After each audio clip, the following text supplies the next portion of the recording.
आलमपना जी। ये तो पूछिए कि कपड़े उतरे क्यों थे। हाय, वो बताना जरूरी जी, है। जी, बताइए, वो ये बताइए। हुआ ये था कि अगस्त 1990 में मैंने एक खबर दी थी कि मोहतरमा बेनज़ीर भुट्टो की हुकूमत को बरतरफ करने का फैसला हो गया। हाँ, तो मैंने जब खबर फाइल की तो थोड़ी देर के बाद ही नीचे से रिसेप्शन से कॉल आई कि कुछ लोग आपको मिलने आए हैं। हाय, तो मैं नीचे गया जब, तो जनाब उन्होंने मेरे पे कंबल डाला, उठाया। अच्छा, गाड़ी में ठंड है, डाला। किसी विंटर में आए थे वो आपके पास? नहीं, अगस्त में। अच्छा, अगस्त से जी कंबल नाम मिल गया, वाह बड़ी गल है। कंबल डाल के उन्होंने मुझे गाड़ी में डाला और ले गए, और यहीं पे कहीं करीब ही जफर अली रोड है, अच्छा, वहाँ पे ले आए वो। और जनाब उन्होंने जनाब मुझे कहा कि ये जो तुमने अभी खबर फाइल की है, अभी खबर छपी नहीं थी, सिर्फ फाइल हुई थी। सिर्फ फाइल हुई थी। फाइल हुए भी कोई 2-2.5 घंटे हुए थे। वाह वाह वाह वाह। वो ये कहाँ से मिली है खबर, तुम्हें सोर्स बताओ। तो मैं जनाब बड़ा यंग जर्नलिस्ट, मैंने कहा सहाफ़ी अपना सोर्स नहीं बताया करते। क्या बात है। एक चपेड़ इधर से आई, एक इधर से आई। उसने कहा सोर्स बताओ। मैंने कहा जी मैं सोर्स नहीं बताऊंगा। इधर से एक कुसुन आया, ओए। इधर से एक कुसुन आया। उसके बाद उन्होंने कहा सोर्स बताओ। मैंने कहा मैं सोर्स नहीं बताऊंगा। फिर उन्होंने वो ना इधर वो चीज, वो अपने वो नकल डस्टर जिसको वो कहते हैं। पहन लिए, वो जो नकल आहनी डस्टर। मुक्का। हाँ हाँ हाँ। और वो सर उसने मेरी पसलियों में जब मारा हाय हाय हाय। तो मुझे दिन में तारे नजर आ गए। उफ। तो काफी मारा। तो मैंने कहा नहीं, मैंने सोर्स, अब जो सोर्स है वो मेरे दिमाग में आ रहा है, मेरी आंखों के सामने घूम रहा है, और मैं उससे बातें कर रहा हूँ कि अंकल आपका नाम बताऊं या ना बताऊं, बताऊं या ना बताऊं। अंकल जो है वो इस तरह हाथ बंद के मेरे साथ सामने खड़े थे, बेटा मेरा नाम नहीं बताना। तो उसके बाद फिर सर उन्होंने मेरे कपड़े उतारे। पहले मेरी कमीज उतारी, हाँ ठीक है। फिर मेरी बनियान उतारी, फिर उन्होंने मेरी पैंट उतार दी। ओए होए। सोर्स बताओ। अब मैं सोच रहा हूं कि अगर मैंने दोबारा नो की तो मेरा अंडरवेयर भी उतार देगा। तो मैंने सोचा कि मैं क्या नाम बताऊं, तो सोर्स को प्रोटेक्ट भी करना था। बिल्कुल बिल्कुल। मैंने उनको एक गलत नाम बता दिया। उस जमाने के एक बहुत मशहूर मिनिस्टर थे। अच्छा, तो उन्होंने कंबल पाता। मुझे समझ आ गई कि ये कौन सा इदारा है जिसने मुझे उठाया है। हाँ। और वो मिनिस्टर साहब जिनका मैंने नाम लिया, उनका काफी करीबी ताल्लुक था उस इदारे के साथ। बिल्कुल। तो मैंने उनका नाम ले दिया। जैसे ही मैंने उनका नाम लिया तो वो बंदा बाहर गया, वापस आया, आगे कहता पहले दसना सी ना। तो इस तरह मेरी जान छुटी। मीर साहब, सोचने की बात तो ये है कि आपका सुपर इंटेलिजेंट ब्रेन तब जागता है जब सिर्फ अंडरवेयर रह जाते हैं। जिंदगी में ऐसे कई मराहल आते हैं आपकी ज़िंदगी में, जब बदन पे सिर्फ अंडरवेयर रह जाता है तो फिर आपकी जहानत जो है वो बहुत काम करती है। अपनी ज़िंदगी बचाने के लिए और अंडरवेयर बचाने के लिए अल्लाह ताला आपकी मदद करता है। वाह वाह, ये बहुत ही मैं कहता हूं कि इंप्रेसिव बात है कि वाकई 35 ईयर प्लस करियर के अंदर हामिद मीर साहब ने हमेशा stood his ground no matter what. और ना ही आपका कभी कोई स्कैंडल बना है, ना ही आप पे, खैर कंट्रोवर्सी तो छाड़ ही दे ना, मगर वाकई आपका कभी कोई स्कैंडल ही नहीं बना। नहीं, इल्ज़ामात तो बहुत लगते हैं मेरे पे और अभी भी लगाए जाते हैं, लेकिन कभी किसी के पास कोई सबूत नहीं आया। और उससे मुझे ज़्यादा फ़ायदा होता है कि मेरे पे पहले इल्ज़ाम लगाया जाता था कि मैं CIA का एजेंट हूँ। अच्छा। फिर इल्ज़ाम लगाया मैं रॉ का एजेंट हूँ, फिर मैं KGB का एजेंट बन गया, कभी मैं तालिबान और अलकायदा का एजेंट बन जाता हूँ, कभी मैं ISI का एजेंट बन जाता कभी हूँ। ट्रैवल एजेंट नहीं बने? ये सारे इल्ज़ामात जो है ट्रैवल करते रहते हैं। खुदा अगर मीर साहब ट्रैवल एजेंट बन जाते तो हम इनसे मोंटी कार्लो की टिकट बनवाते।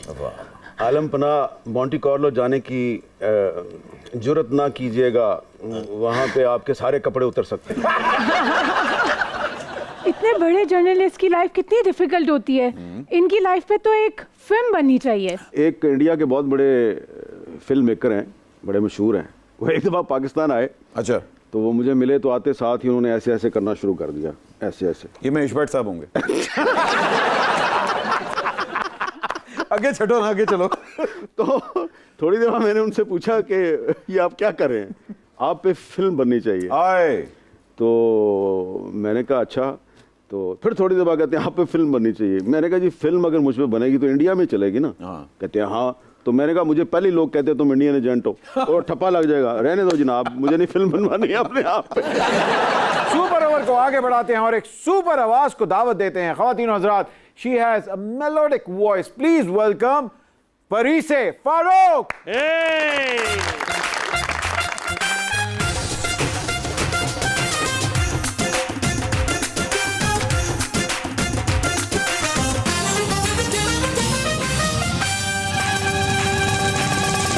Hi Parise, welcome to the show.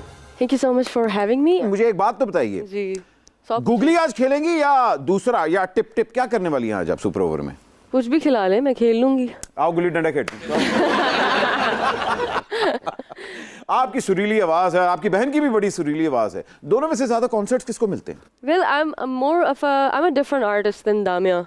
ठीक है ना, आप I don't compare myself to her because I'm a song producer basically. अच्छा, you are. मैं अपने गाने खुद बनाती हूँ।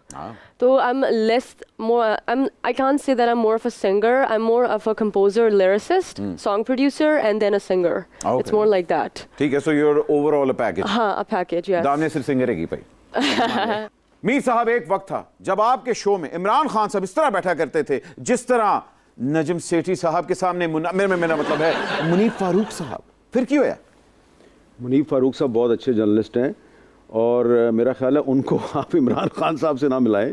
इमरान खान साहब एक बहुत बड़े सियासतदान हैं, मुनीफ फारूक साहब एक बहुत अच्छे जर्नलिस्ट हैं।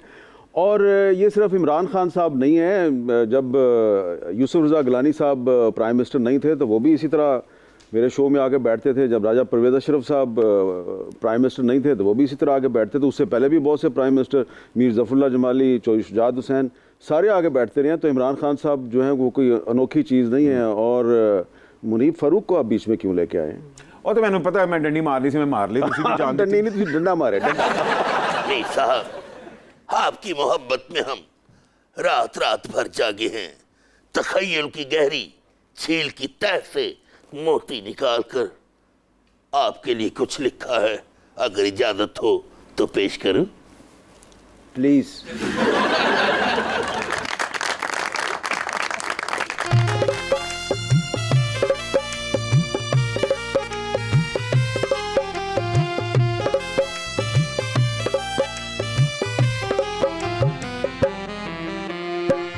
में नजारा जदों जम्मू कश्मीर दा, गरम नजारा जदों जम्मू कश्मीर दा, पैंदा है भुलेखा मैनू हामिद मीर दा। गरम नजारा जदों जम्मू कश्मीर दा।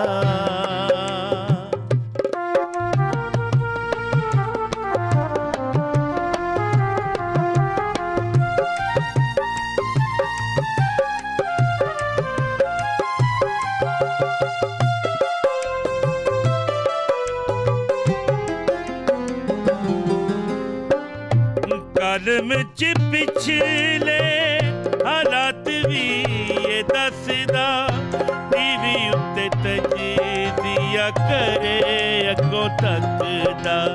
एदे सवाल तो हर कोई डरदा, पर बेरोके सीधा है ना किसे वजीर दा। करम नजारा जदों जम्मू कश्मीर दा, करम नजारा जदों जम्मू कश्मीर दा, पैंदा है भुलेखा मैनू